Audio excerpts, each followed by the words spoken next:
Welcome to the Ministry and Podcast, authentic conversations about lament, endurance, and hope. This podcast is a production of the Center for Church Leadership.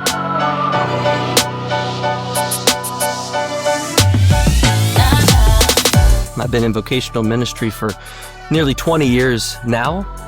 My name is Kris, and this is my story of ministry and God's plan for my life.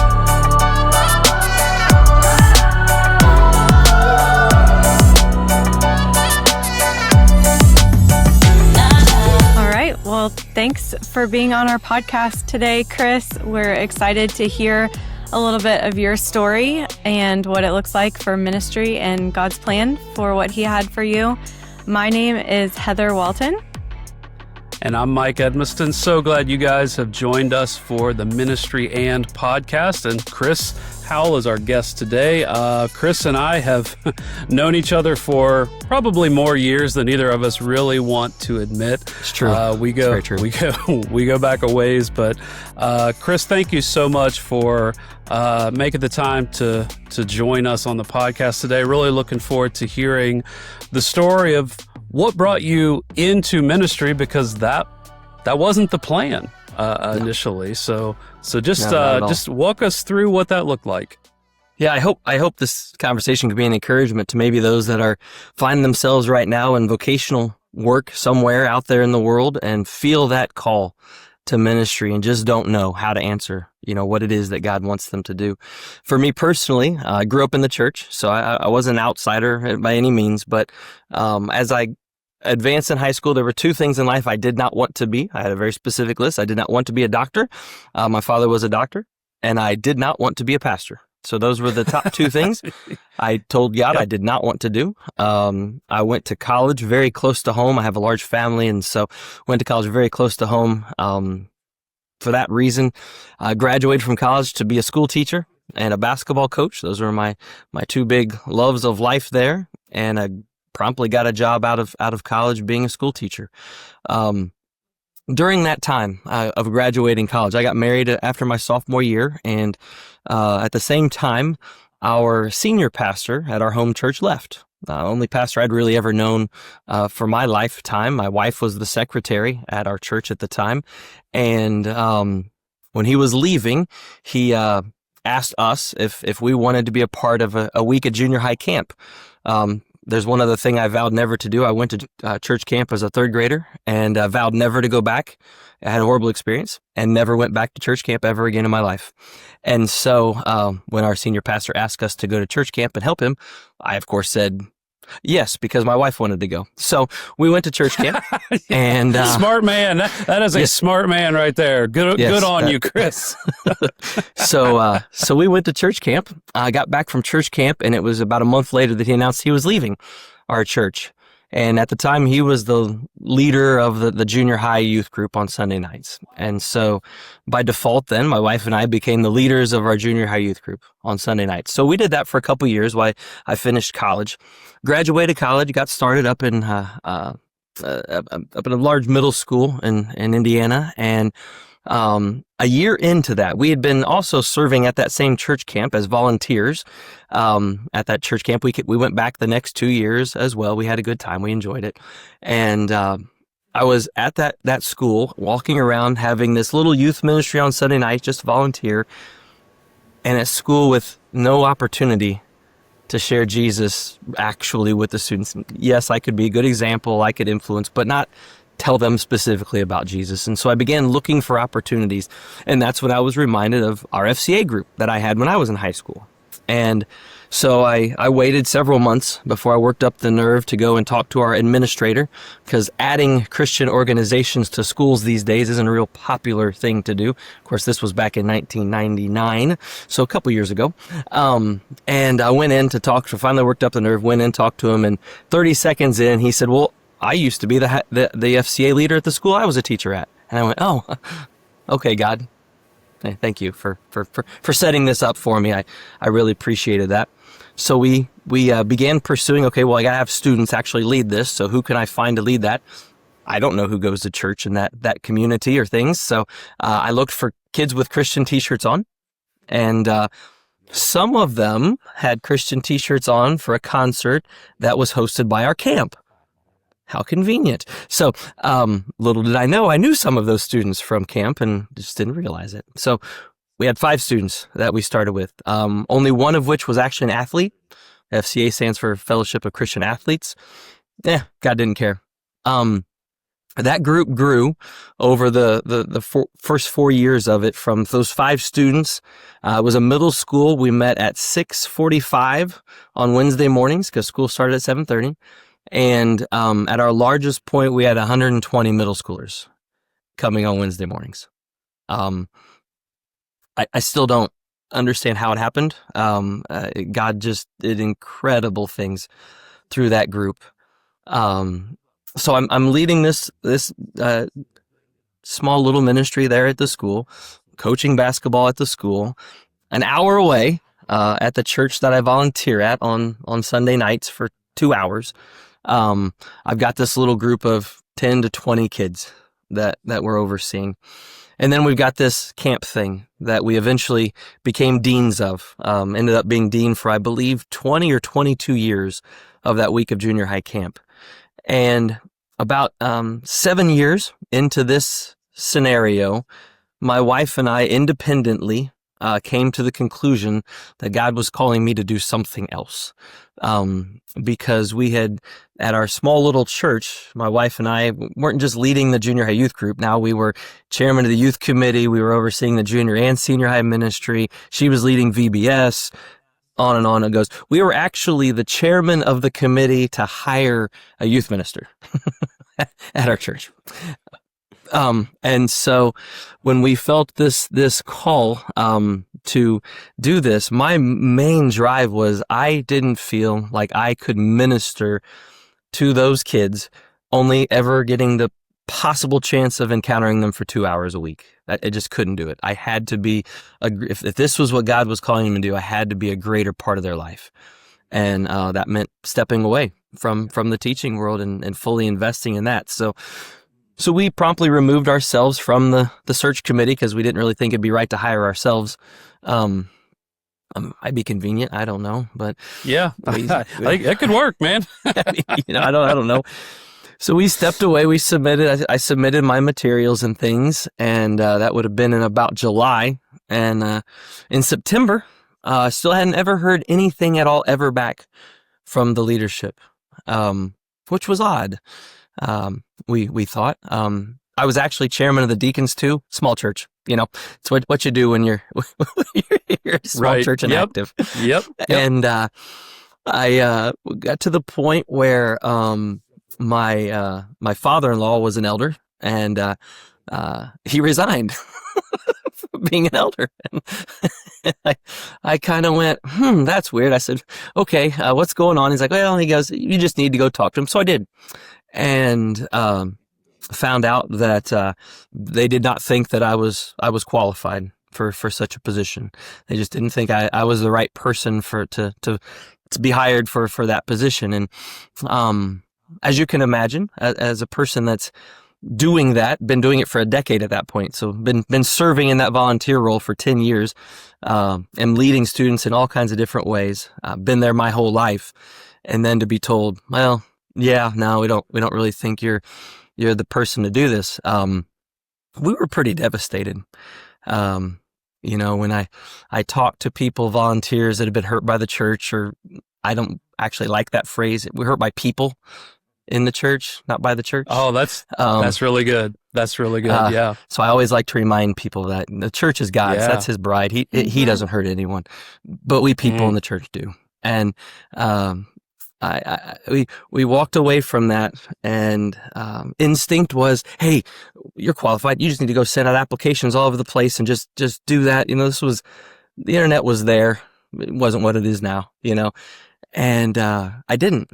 Neither of us felt compelled to do that. We're like, if this is God's call, He will provide. He will provide. And we're like, okay, God, we'll just wait on your timing. So that fall, went right back to school to teaching. Didn't send out a single resume or application anywhere. But our oldest child was of preschool age, and we had to find a preschool for. So my wife called around the community, which we lived, multiple different churches and preschools. And there was one church and one preschool that was kind to her when she called. So they won. So that's where our oldest daughter was going to go to preschool. And we're like, well, if she's going to go to preschool there, we're looking for a church.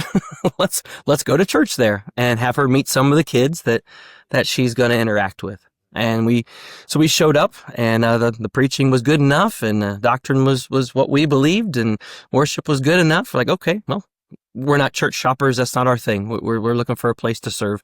And so we went the one time, and I think the second time we filled out the little card, had the pastor come over and meet us, and he made his sales pitch as to why, this and that. And we're like, well, okay, that's great. Where can we serve? What can we do? and he honestly kind of stopped and said, I'm not used to that question. Usually he's selling a product, and we weren't buying a product. We were looking for a place to go and serve. And he said, well, I don't know.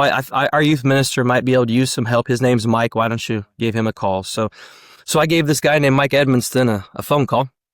And in September, I went in and met with him for a couple hours, actually. We ended up talking. And I asked him if he could use the washed-up old youth leader. What would I have been about that time? 90? I don't even know. I wasn't very old. But to come and volunteer, and he put me with a sixth grade boys small group. Had a guy leading it, great guy, awesome man of God, but he was kind of quiet and kind of reserved, and well, let's just say the sixth grade boys aren't, and so he needed a little help. So I got to jump in and help out with that. Had a great time getting to know some of the people and things like that, and then. In November of that year, Mike Edmondson left. He left to go take a senior ministry position somewhere. And I'm like, well, that was weird. Like, what's going to happen here? What's going on? I don't even know what's happening. And they brought in an interim person to fill out the rest of that school year. But in January, I got an email from the lead pastor of the church saying, hey, I remember meeting with you. Is this a position you might be interested in? And I promptly replied 1 month later, because I didn't know how to answer that question, because I didn't go there looking for a job. I didn't submit a resume. That was not anywhere on our radar. And so I finally did reply and say, yeah, I might just be interested. So I got my materials and put together stuff to send in. All the while, during this exact same time period, the director of their children's ministry and their preschool director were changing. Preschool director was leaving. Children's ministry director was moving to organize the preschool, and so they had a children's ministry opening, of which one of the elders of that church nominated my wife for that position. She had never led children's ministry. She never did send in a resume. We didn't know that elder. We'd never met him before in our lives. By the end of April, my wife was the children's ministry director. By June, I was the youth minister of that church, and neither one of us could have planned that, plotted that, put those pieces together. There's no way you could write that script, even if you tried. And that was just 100% confirmation of God says, okay, he said, I want you to do this. We took a step, were completely and utterly rejected, and just said, okay, God, you want us to do this. You're going to just take care of it. And he just rolled out the red carpet and put everything in order. Still can't believe it, So to speak a little bit to Kris's giftedness and character, when I announced that I was resigning that student ministry position to pursue a lead pastor position, in my exit interview, I told the leaders, you have your next student minister already volunteering in the ministry. His name is Kris Howell. Now, obviously, I had no power to make any, I'm leaving, so I have no power to make any decision. All I could do is make my recommendation. And I was just so sure of it. It was just so clear to me, Kris, that that God had just everything had coalesced perfectly, and that you were the guy. I was so thrilled that the leaders saw that as well. So Kris, as you kind of gave us just that was a lightning quick snapshot of what was a long drawn out process. Oh yeah. Can you take us back to that time of waiting? Because you're confident that God has called you to do this, but you had a door slammed in your face, and there's no prospects. There's seemingly no path forward. All you can do is wait. Take us back to that time. What was that like for you? I don't know. God keeps taking me through that in my life. That was an instance of him forcing me out. I'm not an impatient person, but I do like to get things done. And so, we didn't act in haste in applying for that position. In the longer story, we'd been a part of that, the chairman of that committee for a number of years to hire a youth minister, and had an interim person once, had another person come in kind of for a trial period, not really an interim, not really a hired youth minister, but was there for about a year or so. And so we'd oversaw that multiple times. And each time, we actually had people on our committee say, well, why aren't you applying for this position? You're already, I'm like, no, we just don't feel like that's what we're supposed to do. And so we waited years actually to apply for that first position. And so then when God said no to what we really thought he was finally telling us to do, and we were both forced to go back to our worlds. I went back to teaching. We didn't really know how to process that, because the only thing I was convinced of was that I wasn't supposed to be searching. I just wasn't supposed to be. I have a belief that ministry is about relationships. And even when I found this position, it was through a relationship. It wasn't a blind send out resumes and hope something sticks. It was through a very direct contact, a very close relationship, advisory relationship, that I found this position. And so in that case scenario, I was just like, God's not going to put me somewhere where I don't know anybody, where I've got no relational capital, if you will, where, nobody knows me. He's got to kind of pave the path a little bit for me. And to wait on that was hard. It was very hard, because when we first started attending that church with our oldest daughter, so she would know some kids in her preschool, we didn't know anything about the church. We didn't know anything about the youth ministry, the children's ministry. We knew they had a preschool. That was it. And we didn't, I'd love to tell you that, man, once I met you, like, hey, man, I could work with this guy. Maybe they'll grow and they'll need an assistant. No, we were just looking for a place to serve. And I stuck you with sixth grade boys. You did. You stuck me with sixth grade boys. Hey, Kris, why don't you do the job that nobody wants to do?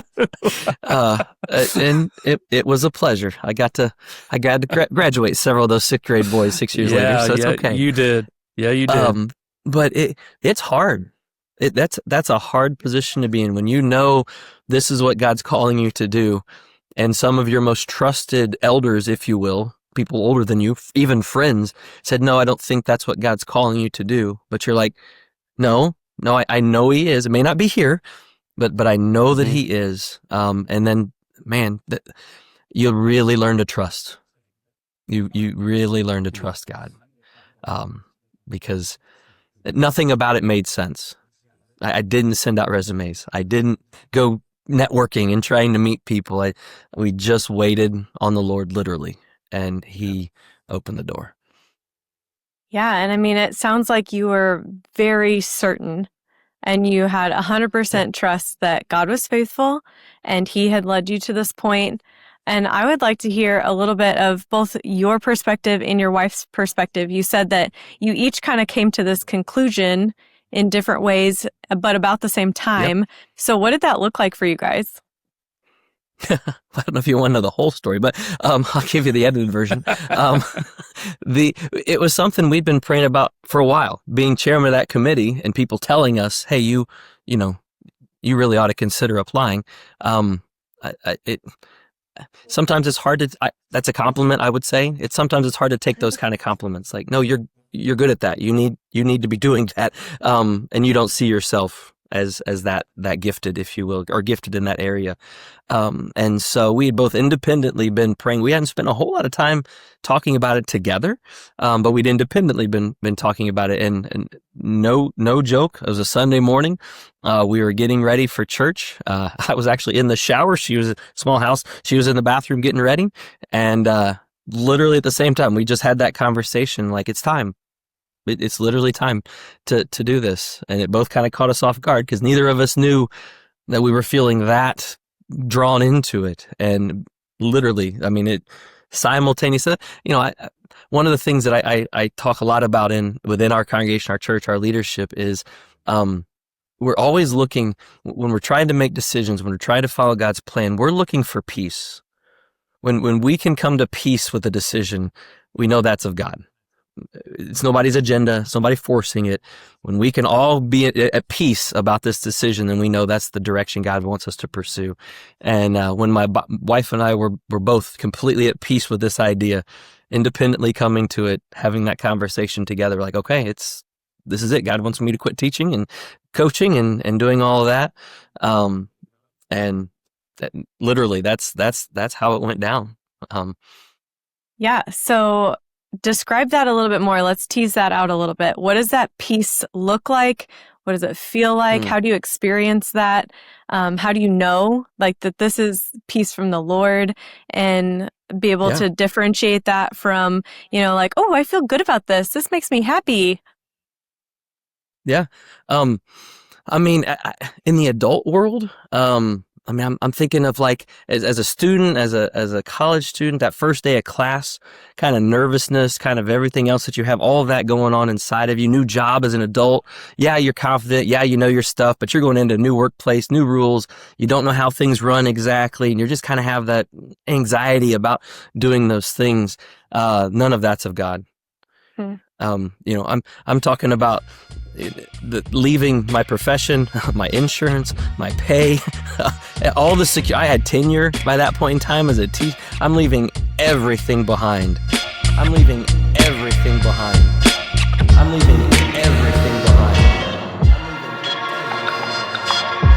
This episode is sponsored by Central Bible University, continuing the legacy of Central Christian College of the Bible, St. Louis Christian College, and Cincinnati Christian University. Educational options include a residential campus experience in Moberly, Missouri, extension sites in St. Louis and Cincinnati, and a variety of online options and partner churches. Your ministry education is more customizable now than ever. Learn from those who know how to navigate the information overload about the Bible. Study with ministry veterans familiar with kingdom work while building a network of supportive fellow believers. CBU helps you grow in biblical truth through in-person and extension education opportunities. Visit centralbible.edu to discover how you can access and earn your degree. Central Bible University, faithful on purpose. I'm leaving everything behind. I'm leaving everything behind to go. I have no idea how much this position might pay. I have no idea there are no benefits when you work at a church as far as health insurance and, whatever, retirement, all those kinds of things. And there was absolutely not even discussion about those things. They weren't important. There wasn't a thought about them. There wasn't any lost sleep. Oh man, I'm going to lose this benefit or that thing. Not a single moment of that. So in the adult world, those are the kinds of things that's if you're focused on those worldly things, well, God doesn't fully have your heart yet. When you can lay those aside and just trust Him. Let me give you a perfect example. I'd been a teacher for 8 years. For 5 of those 8 years, I had been pursuing a high school coaching job in basketball. I had interviewed from Kokomo down to Bloomfield, Indiana, and all parts in between. I'd sent resumes to high schools all around the community that I lived. I lived about a half hour away from where I taught. I'd sent resumes all around as they had high school opening positions, JV spots, varsity assistant spots, you name it. I'd send out applications. That's what I was pursuing. When God moved me in a different direction, I stopped pursuing that. I was like, all right, God, you don't want me to coach at the high school level. Okay, I get that. I was at peace with that. We ended up pursuing this position. We were hired in June. 1 week later, I was the JV basketball coach and varsity assistant basketball coach at the high school in that community, and I never applied for the job. That's what God does. When we follow His plan, He gives us the desires of our heart. He knew that was something I really, really loved and wanted to be a part of. And He said, okay, if you trust me fully over here, I'll just open the door and you'll just walk in and have a job. Literally, that's what happened. Again, couldn't plan that. You cannot manipulate those circumstances to make that work in your favor. But if you trust fully in God, then He literally, He gives you the desires as long as they're aligned with His will. But if you're pursuing Him, they're going to be. And that's the key. Doors. It's delight yourself in the Lord, and He will give you the desires of your heart. Normally we focus on the second part, the desires of my heart. That sounds really good. You skipped the first part. Delight yourself in the Lord, submit to Him, surrender to Him. Say, God, not my will but yours. And that's when your will becomes aligned with His will, and He can give you the desires of your heart. Absolutely. But it just, we want to microwave it and skip that first step. And Kris, you are just demonstrating why I've just admired you for so long, because the wisdom that you've just given us, how did you know that there's a peace? There's that, that peace that passes understanding, that it's my job, it's my insurance, it's everything, by worldly standards. I'm gambling everything. I mean, from an outside perspective, that's the way it looks. And yet we had one family member that was not happy with my decision to lay all that aside. I'm sure. Hey man, if we are following Christ and absolutely nobody thinks we're nuts, then we might need to take a look. How closely are we following Him? Because people always think that disciples are kind of crazy. Well, Kris, thank you just for that bit of wisdom. Man, that's just, I appreciate that so much.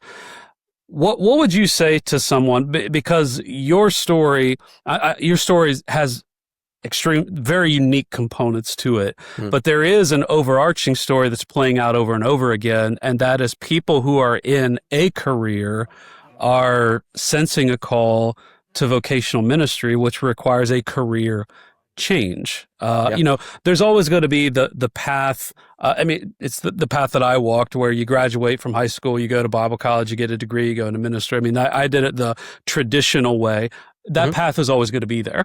But that non-traditional path is really, it's becoming more and more prevalent. So if somebody's listening and kind of wrestling with that decision, I mean, what would you say to them? Yeah. Well, let me start with this. Don't regret whatever it is you're doing. Because there was a point in time where I thought, man, if I'd have just gone to Bible college straight out of high school, gosh, God could have used me for almost a decade now. He could have been doing something totally different with my life. And every time I began thinking, I'm like, no, God put me in the positions He did on purpose. I mean, in the teaching world, I still have relationships with those students, several of them. I've performed weddings for those students that I had in middle school way back in the day. They were on my camp team, my camp staff for years at a time. Developed spiritual relationships with so many of those kids. That would have never happened. Professionally, moving into ministry, there's, as you know, going to Bible college, there's a lot you don't learn in Bible college that would have been really helpful. And so when you're serving in a vocational position, a secular vocational position, if you will, maybe you're in business, maybe you're in finance, maybe you're in counseling, or education is a real popular one. You're learning great skills there, administrative skills, how to work with parents if you're thinking about youth ministry or children's ministry, how to work with parents and families in those circumstances, and then you can bring all of that in and just add the full Jesus component. And I think one of the things sometimes ministry lacks is professionalism. Definitely. People just kind of fly at it, and I'm like, yes, there's a place for that too. I'm not saying that's the wrong way to do it, but man, it helps to be organized. It helps to be a good communicator. You guys probably know some of the worst communicators on planet Earth are pastors. They don't get back with you. They don't return phone calls. They don't return emails. And they're like, but those folks are supposed to have the most important message in the entire world. How can you be a bad communicator? Well, they're good at communicating that message, but they turn a whole lot of other people off because they're poor at just the interpersonal skills. So I would, if you're feeling that call, I would look at your position currently. Okay, what skills in this position am I using right now? Can I begin to use for the Lord in my current position? But how could those transfer over? How could I benefit a church, a congregation, a nonprofit organization, maybe a religious nonprofit, a camp? How could these skills that I have, how could they enrich the kingdom there in those environments? And then begin to flesh that out, put that down on paper. It's called a resume. This is how I think these worldly skills, if you will, could transfer over and benefit and help the church as you feel that call. The other thing is if you're really feeling that call into a specific type of ministry vocationally, find a place where you can get involved doing something similar, an entry level, just as a volunteer to see what it looks like. Find a pastor that you trust. Talk to them about their position, what kind of thing you're looking to get into, and just learn as much as you can. Look for that confirmation from God that's the area that He wants you in. Since I grew up in the church, I kind of knew how things worked, how the systems worked and things like that. But I had no idea the benefits that I would get from teaching for 8 years and being in that school environment, working with colleagues, all of those kinds of things, and how that all would transfer over perfectly into student ministry, in my case. The soft skills that you picked up, the amount of transferable skills are off the chart. And, like youth ministers, the stereotype of youth ministers is they're just, they're fun, but they're just totally disorganized. And who appreciates organization? Parents do. Parents do. The students may not care as much, but parents really appreciate that. So that's a great professional skill that has served you well. Yeah. I'm thankful for it. Don't know what it would have been if I'd have gone and learned the traditional way. Another concern that a lot of people could have if they're feeling that call is they might not feel qualified. They might have the passion, the desire, even the skills, but they might think that, hey, if I apply for this, they're not even going to look at me because I didn't go to Bible college. Maybe I didn't have that background. So they might feel the need to get online, and get a degree or to do whatever. And that might be true. But if God's calling you to do this, He's not requiring that of you right now. He equips the called. So listen to the call, answer the call. In my case, when the elders were interviewing me, they told me, hey, we believe you're qualified, just as you are. I said, that's great. I said, but I'm a teacher. I actually value education a whole lot. So I would really like to go back and get an education in this area at some point in time. And they said, well, you don't have to. I said, well, okay, but I'd really like to. And maybe even you could support me along that path, at some point in time. But to express to them, through that process, the desire to want to learn and want to grow in ministry now, because I have the other experience, I have the skills, but I know that I need to be better educated in the ministry aspect of it, in the Word of God, in maybe counseling or whatever, the call is to. I think that gives the search team a little reassurance in you that, you're not just like, I'm good, I can do this, that you want to grow, that you want to learn and know more along that path. Ministry, you have to be a lifelong learner. Yeah. That's a prerequisite for the gig, and you demonstrated that. Yeah. Yep. So I was blessed enough to finish my education at CCU and get a master's degree from there. So that was a huge blessing, which I didn't know at the time was ultimately going to help prepare me for the next phase of ministry. Yeah. But anybody, you're in that vocation, and it oftentimes comes from people that are volunteering within the church, serving during the week, at whatever capacity, but then they go away to their jobs. And they begin to find themselves in conflict where their job is pulling them away from the things that they desire to do at church, the way they want to get involved at church. And they just feel this tension that's pulling them, and that tension could very easily be God saying, "Hey, yeah, I'm trying to pull you my direction. How can we move you?" I know the way I heard so one guy many people. describe it was, I heard one guy describe it as like, what if I stopped doing this and I started giving the best hours of my week to this thing that I'm most passionate about? Yeah. And, maybe that's, if that's what you're feeling, man, I mean, don't ignore that. Yeah. Definitely don't ignore that. Yeah. And just as an encouragement to folks out there that might be feeling that call, that might be listening to this podcast, the church that I currently serve at, I don't think this is a coincidence. We have 3 other full-time pastors here on staff, none of whom went to Bible college. One of them just graduated in September. He went back and got his education recently, our worship pastor. Our children's minister, she was a teacher prior to this. So yeah, there's churches that will hire people like that. Absolutely. And I don't think that's an accident that God has a whole office here full of people that have similar backgrounds in ministry. Just volunteers doing their thing, feeling that call to God.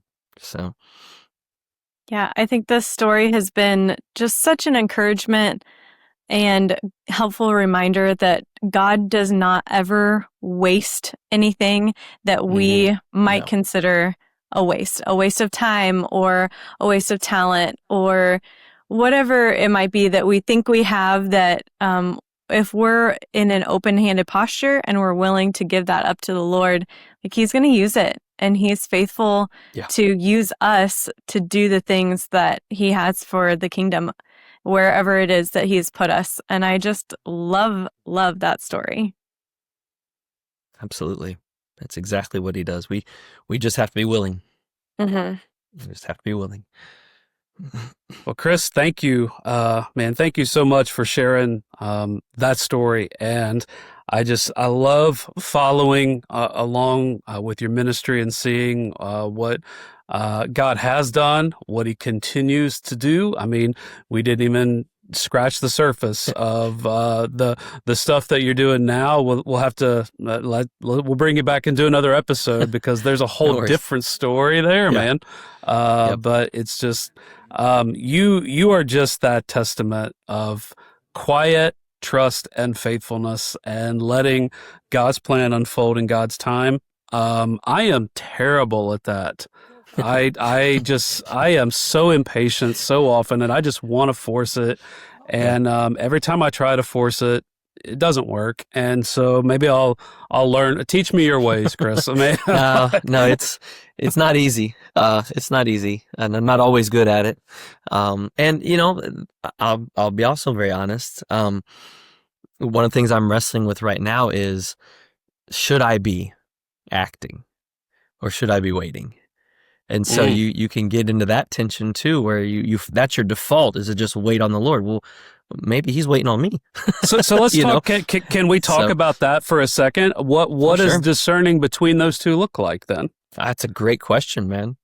Because I do think about there's that scripture. We've got the verse hanging on the wall. The Lord will fight for you. Just be still, right? It's hanging on the wall at our house.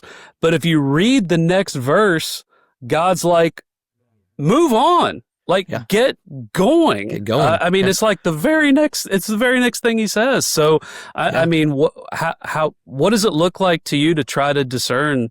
Do I wait or do I move? What is that?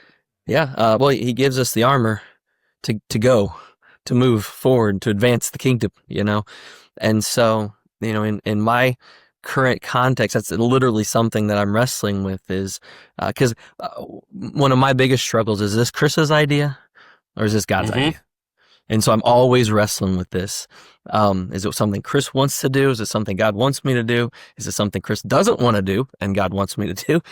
Or is it something God doesn't want me to do, but Kris wants to? Those are the options, right?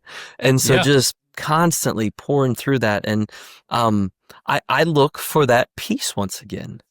If I get to the point where, okay, I feel like I need to be acting, I'll begin acting.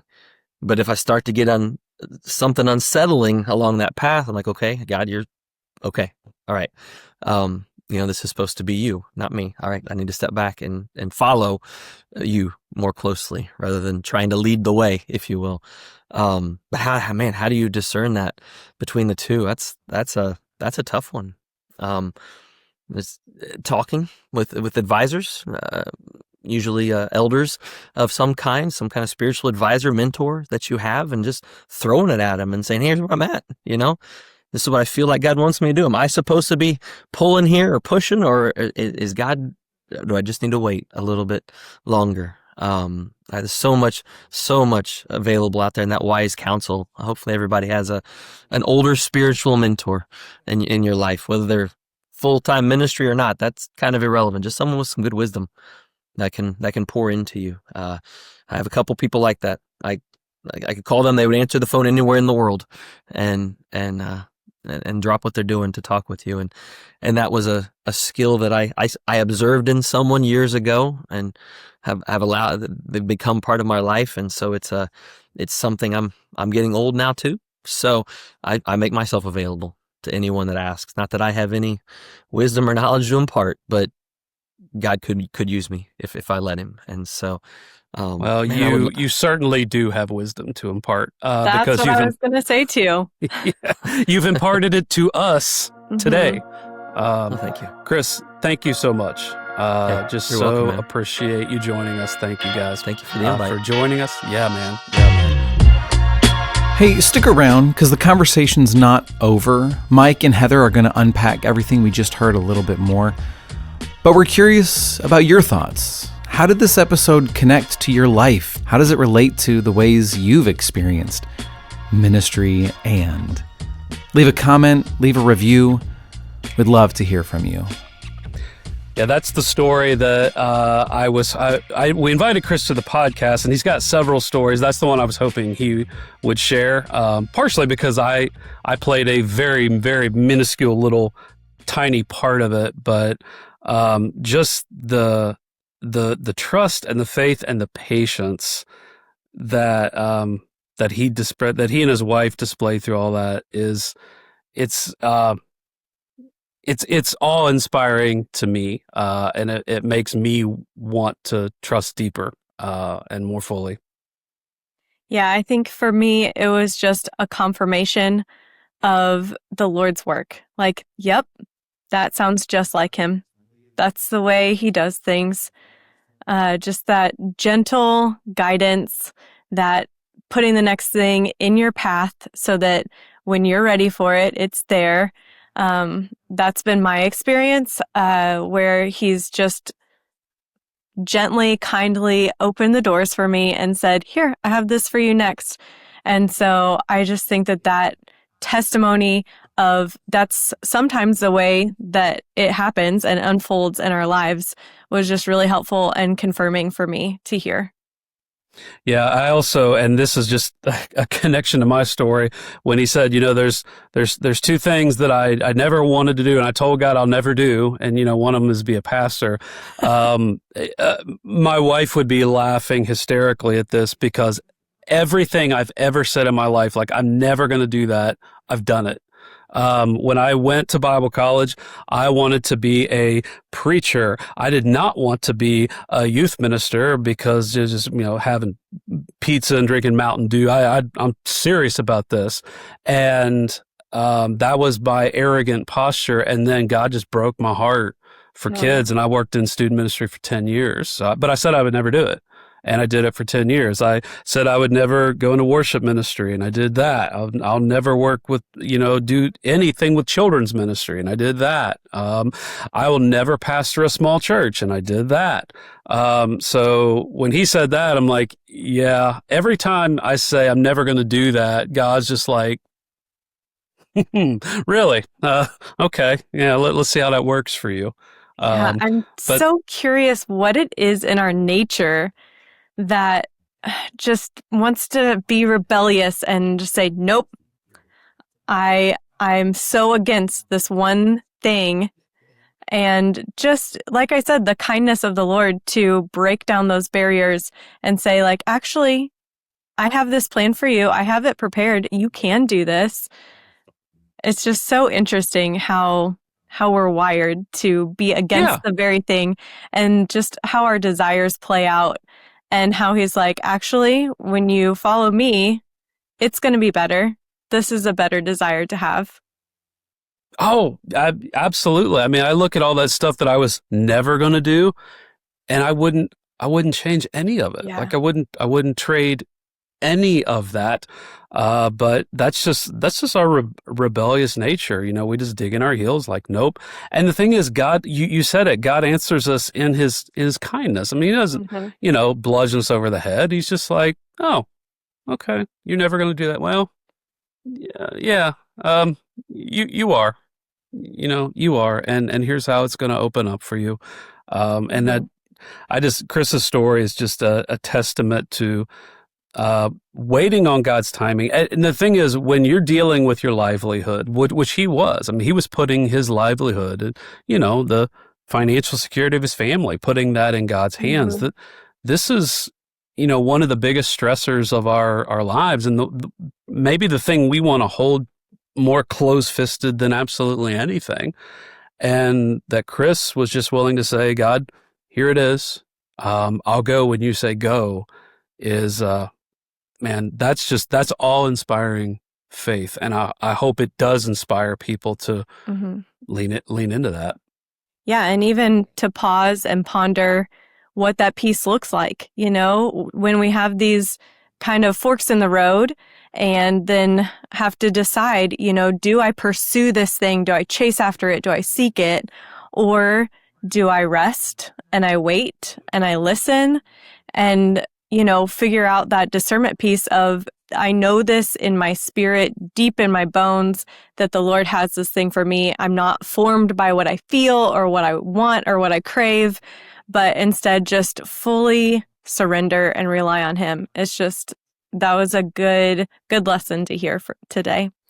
Yeah, I mean, when I was I was actually looking for a preaching ministry, because I really felt like that's what God was calling me to do. So I'd interview at these churches, and every time I would feel like this has to be the one. Like this, we've got to make this happen. And well, first of all, that puts all the pressure on me. And second of all, I can't make anything happen. So it's all this pressure on me when there's really nothing I can do about it. And it wasn't until I got to a point of just open hand, like I had this interview. I'm like, God, I'm done trying to force it. If this is it, then this is your will, then this is what it'll be. And that's the one that hired me. But I had to decide I had nothing to lose.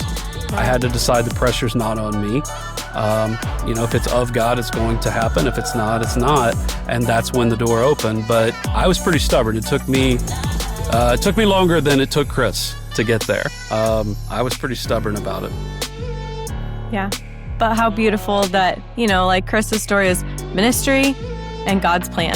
And so when we're willing to be a part of his plan rather than our own, it's good. Yeah, and his plan's better. It's just better. Well, guys, I hope this has been an encouragement to you, like it has to me, and I know it has been to Heather. So thank you guys so much for joining us on Ministry And.